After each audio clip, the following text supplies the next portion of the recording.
Welcome back friends. In this lecture we are going to see some more group functions.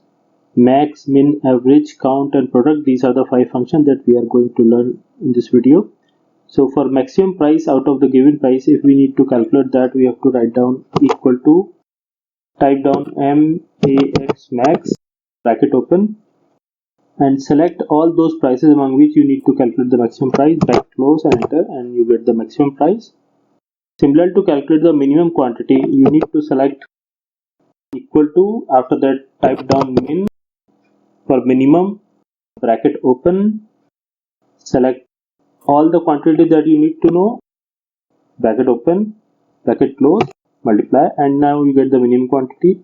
Similarly for average, write down equal to AVG average, bracket open, select all these, bracket close and enter, and you get the average price, that is 309 divided by 10, and out of the 10 values we are getting the average quantity.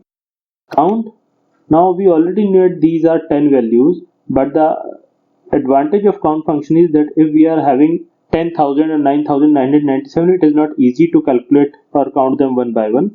That is why we need to have these group functions. So let us see how we can apply the group function here. We need to type equal to count, bracket open, select all those cells which we need to count down, press enter, and here we get there are 10 records in here. Total number of orders are 10. One important point about count is that count only works on numbers or date values. It do not work on other values. You have to keep in mind it works on only numbers and date values. Now we need to calculate the product. Here in the product we have to calculate a volume, length, width and height are given. We can use product as equal to PRODUCT,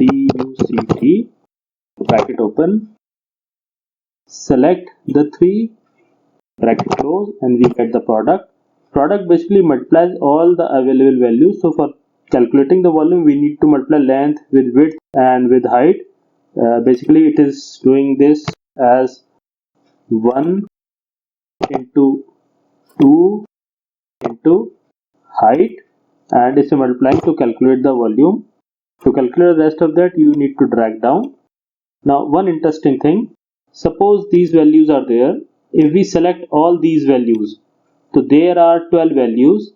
You see on the bottom summary is always given up there when you select a group of values. So the average of this value is 5.75, the count is 12 and sum is 69. We can also check in a previous slide. Suppose we select this quantity here and we see the summary here, the average is 30.9, count is 10 and sum is 309, that we have had calculated in the previous slides. Thank you.